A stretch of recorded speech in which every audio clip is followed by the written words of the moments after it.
he'll tell you like it is. Like, he won't hold back. He'll tell you exactly what he thinks about the acquirer, the good and the bad. We were just blown away with just his knowledge of the pest control industry, the M&A industry, and just business in general. Is Paul in here? He's gonna like, he's probably he can't fit through the door anymore. I was gonna say, yeah.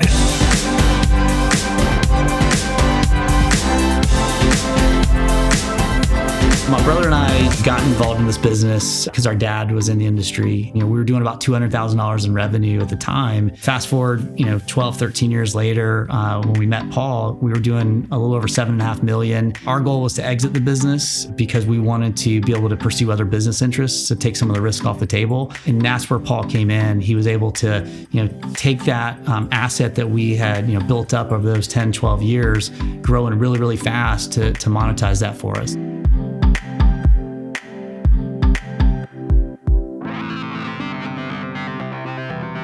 Brian and I, our conversations offline when we weren't talking to Paul, we're talking about, Paul's business acumen, the industry acumen he had, like just his connections in the industry. When we sat down with an acquirer and they, maybe presented an offer to us, and he knew all the other acquirers. He knew what the other deals would be. Some of the deals he told us just to wait on because he knew that he could get better offers. And just having a 30-minute conversation with Paul, I think anybody would be pretty shocked about how well connected he is in the industry. We actually dabbled into the M&A market 5 years prior to selling. Before we knew Paul, we talked to a broker at the time, really got some bad advice. We were kind of pigeonholed into like selling, and something just didn't feel right. It really felt like they were working more for the acquirer than he was for us. We kind of got a bad taste in our mouth about M&A, and really, until we reached out, just had a conversation, we really didn't have any intentions of selling at the time, and just started a dialogue. And this lasted, more than a year. By the time we sold, we realized that we did make the right decision. I mean, the questions he asked us along the way, the guidance that he gave us, he was more probably a counselor to us than anything else. I mean, we were both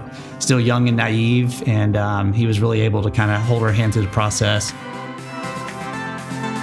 I'm wondering what an alternate ending would have looked like if you and Brian didn't have Paul and you realized we've got to sell and we're going to figure this out on our own, what it would look like today. I definitely think back about 5 years prior to meeting Paul. If we had sold to that acquirer and with that broker, part of the deal was we were going to have to work full time for that acquirer.